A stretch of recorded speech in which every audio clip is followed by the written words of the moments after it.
Come inside of my heart if you're looking for answers. Look at the stars, go a little bit faster.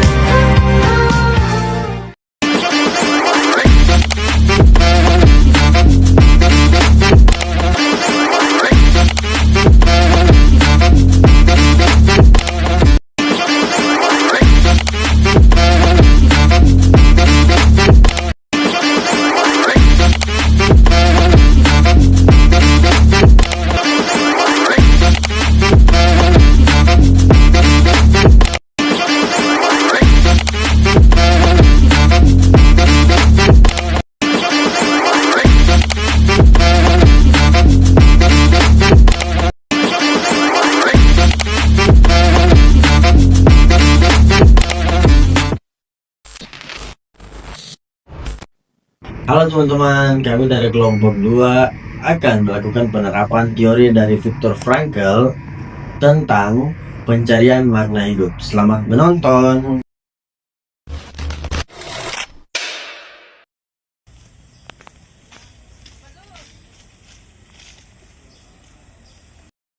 Nay, akhirnya ketemu. Kamu dari mana? Dari tadi aku cariin kamu. Ini ada makan, dimakan ya.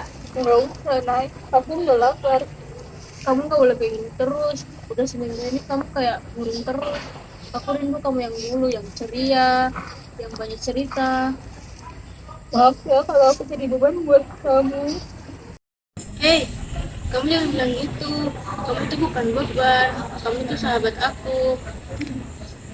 Cerita dong sama aku. Kamu kenapa? Aku cuma khawatir sama kamu. Apa gara-gara sama kamu? Iya, Nay. Sejak mama meninggal 3 bulan lalu, aku nggak tahu apa yang harus aku lakuin ke depannya. Cuman mama satu-satunya orang yang benar-benar peduli sama aku.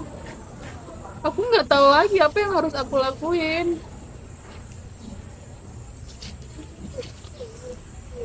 Nay, kamu gak sendirian. Ada aku, ada teman-teman kita. Kita semua sayang kamu kok.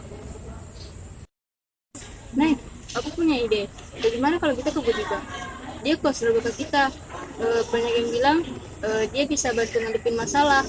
Aku yakin dia bisa bantu. Tapi emang bisa respect tetap sama orang yang baru kita kenal. Nah justru itu kamu harus coba. Aku janji deh aku bakal temani kamu. Baiklah, kalau kamu yakin. Iya deh, percaya sama aku ya. Kat.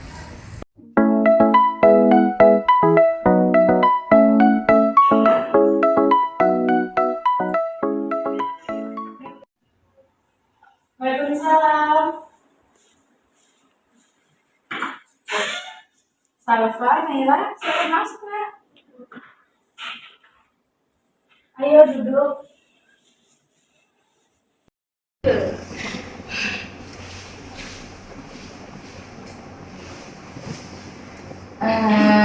Naila, kamu boleh kok ceritanya pelan-pelan aja, nggak apa-apa. Ibu bakal dengerin semua cerita kamu dan apa tujuan kamu di sini. Dia ibu bisa membantu permasalahan kamu. Mama saya meninggal 3 bulan lalu. Sejak saat itu, saya nggak tahu harus lanjut hidup kayak gimana. Mama segalanya buat saya. Naila, ibu tahu ketika kita merasakan kehilangan orang yang kita sayang itu memang sangat berat. Apalagi ibu kamu, seseorang yang selalu ada di samping kamu. Kalau ibu boleh tahu, sebenarnya hubungan kamu sama ibu kamu bagaimana? Mama itu satu-satunya buat saya. Mama selalu dukung saya dalam keadaan apapun. Saat saya senang, saat saya sedih, saat saya khawatir, Mama selalu ada untuk saya. Dia selalu bilang, saya anak yang kuat, dan saat saya mau jadi apapun, bisa saya lakukan. Naila, ibu yakin mama kamu adalah wanita yang sangat hebat, dan ibu juga yakin kamu juga adalah anak yang sangat hebat. Kalau ibu boleh tahu nih, dulu waktu kamu masih sama-sama mamamu, apa sih hal yang membuat kamu bahagia? Terus kenapa sekarang kamu jadi berubah? Seperti tidak ada tujuan hidup. Dulu saya suka belajar. Mm-mm. Cita-cita saya mau jadi dokter biar bisa bantu orang kayak mama sering bantu tetangga. Saya juga suka main sama teman-teman kayak Salva. Saya suka beres-beres rumah sama-sama. Saya suka masak bareng. Sering juga nonton TV bareng-bareng. Benar Naila. Satu hal yang ingin ibu kasih tahu kamu. Kamu tuh sudah memiliki fondasi yang kuat. Fondasi yang sudah diajarkan oleh ibu kamu. Kamu harus bisa mencari makna hidup kamu. Kamu paham kan maksud ibu apa? Paham ibu, tapi bagaimana caranya? Saya nggak sekuat mama. Kamu nggak perlu sekuat mama kamu. Kamu harus mencari jalan kamu sendiri. Coba deh kamu memulai dengan langkah-langkah yang kecil dulu. Seperti mungkin mencari hobi baru ataupun mencari suasana yang baru. Kamu bisa kan? Bisa. Saya bisa coba ibu. Bagus Naila. Satu hal yang perlu ibu kasih tahu kamu, bahwa mama kamu itu akan selalu ada di hati kamu. Dan cara kamu membantu orang, cara kamu mencari hobi yang baru, itu semua adalah cara kamu untuk kamu mencari makna hidup kamu yang baru setelah ibu kamu meninggal. Iya Nay, dan kamu gak sendirian, ada aku, ada teman-teman yang lain. Kita semua sayang kamu dan membantu kamu kok. Terima kasih Bu Diba. Iya, sama-sama. Terima kasih Salva. Saya merasa ada harapan lagi untuk kedepannya. Saya mau buat mama saya bangga. Nah, ini baru Naila yang kenal. Memang namanya proses itu tidak akan mudah. Semua itu akan berjalan pelan-pelan. Gak apa-apa kalau kamu butuh bantuan atau mau cerita, boleh sama ibu. Tapi sebelum kamu keluar, ibu ada satu buku yang perlu kamu baca. Nah, buku ini itu akan memberitahukan kamu tentang banyak sekali makna hidup. Nah, buku ini adalah buku dari Viktor Frankl. Semoga buku ini dapat bermanfaat untuk kamu. Terima kasih banyak ibu. Iya, sama-sama.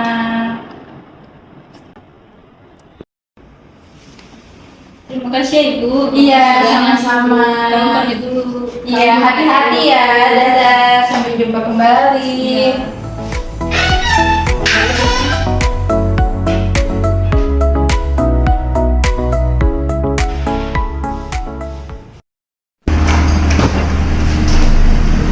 Cerita yang baru saja kita saksikan merupakan gambaran pendekatan logoterapi.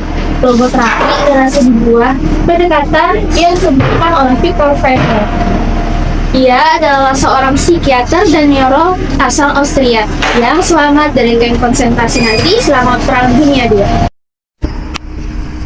Melalui pengalaman pahitnya, Frankl percaya bahwa manusia memiliki keinginan dasar untuk menemukan makna dalam hidupnya, bahkan di tengah penderitaan yang paling berat sekalipun.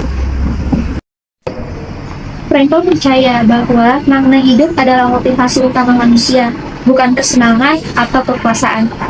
Dalam kasus Naila, ia merasa kehilangan yang sangat mendalam, kehilangan ibunya yang merupakan satu-satunya orang terdekatnya. Kehilangan ini membuat Naila merasa hidupnya tidak bermakna lagi.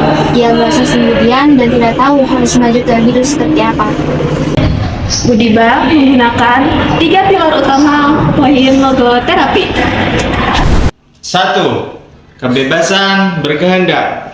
Budiba membantu Naila menyadari bahwa meskipun ia tidak bisa mengubah bahwa ibunya telah tiada, tetapi Naila bisa memilih bagaimana dia merespon situasi tersebut.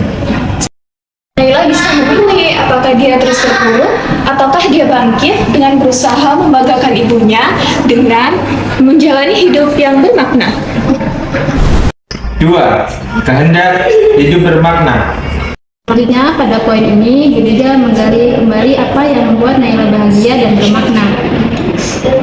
Seperti cita-citanya yang jadi dokter, hubungannya dengan teman-temannya. Bu Dida menunjukkan bahwa kepada Naila bahwa makna-makna tersebut tidak akan hilang bersama kepergian ibunya. Naila masih bisa menciptakan kehidupan baru, makna baru pada hidupnya sendiri. 3. Makna hidup. Pada pilar yang terakhir, Budiba membantu Naila dengan mencari makna baru dalam hidupnya melalui 3 jalur. Jalur yang pertama yaitu dengan tetap melakukan kegiatan yang bermanfaat, seperti terus melanjutkan cita-citanya menjadi dokter. Yang kedua, dengan tetap menjalin hubungan yang baik, seperti hubungan persahabatan dengan Salva atau dengan teman-teman yang lainnya. Dan yang ketiga, dengan tetap melihat bahwa kehilangan ibunya bukanlah akhir dari segalanya, tetapi bisa sebagai motivasi untuk membuat ibunya bangga. Penyelesaian masalah Naila dimulai dengan kesadaran bahwa ia tidak sendirian, ada Salva dan teman-teman lainnya. Kemudian, Naila bisa dengan melihat dan menghormati ibunya, dengan melakukan perbuatan baik seperti yang dilakukan oleh ibunya, melanjutkan pendidikan untuk meraih cita-citanya sebagai dokter, atau menjadi pribadi yang lebih baik. Naila menemukan tujuan baru dalam hidupnya untuk hidup dengan penuh harapan. Seperti kata Viktor Frankl dalam bukunya Man's Search for Meaning, bahwa ketika kita tidak bisa mengubah situasi, maka kita ditantang untuk mengubah diri kita sendiri. Nah, teman-teman, itu tadi adalah contoh penerapan dari terapi Viktor Frankl. Semoga dari video ini teman-teman bisa menyadari bahwa kita semua memiliki makna hidup, dan makna hidup itu ada pada diri kita masing-masing. Terima kasih.